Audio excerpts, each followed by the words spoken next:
So I decided to pick the Battle of Shiloh, which ended up starting on April 6th, 1862. It all started when General Albert Sidney Johnston sent 40,000 Confederate soldiers near Pittsburgh. The Confederate soldiers attacked an in-camp division of Union soldiers. That attack moved the Federal soldiers back, which ended up threatening Major Ulysses Grant's whole army back to Tennessee.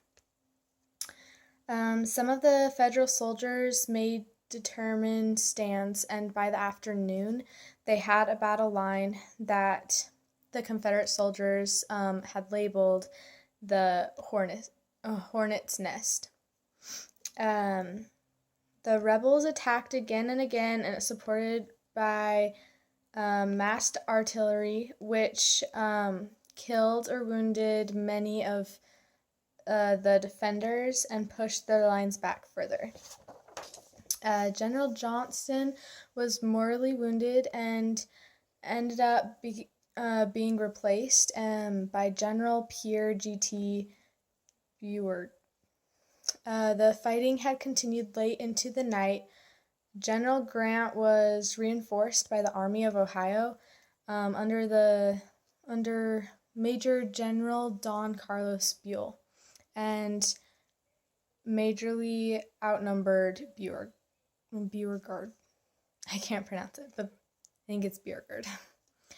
General Grant had a counter defense against the entire line, which overpowered the Confederate forces and drove Beauregard's army from the field.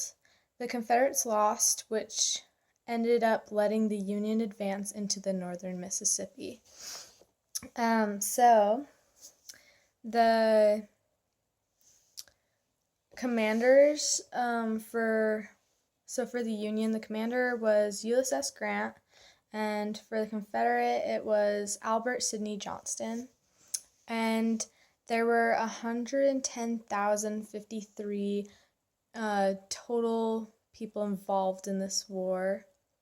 The Union had 65,085, and the Confederate had 44,968. The Union had 1,754 killed, 8,408 wounded, and 2,855 missing or captured, which ended up becoming a total of 13,047. The Confederate had 1,728 killed, 8,012 wounded, 959 missing or captured, which ended up becoming a total of 10,669. So overall, it was a 2-day battle. It ended on April 7th, 1862. And there had been more than 23,000 casualties, and it was the bloodiest battle in American history up to that time. So, yep, that's pretty great. But yeah, that's the Battle of Shiloh.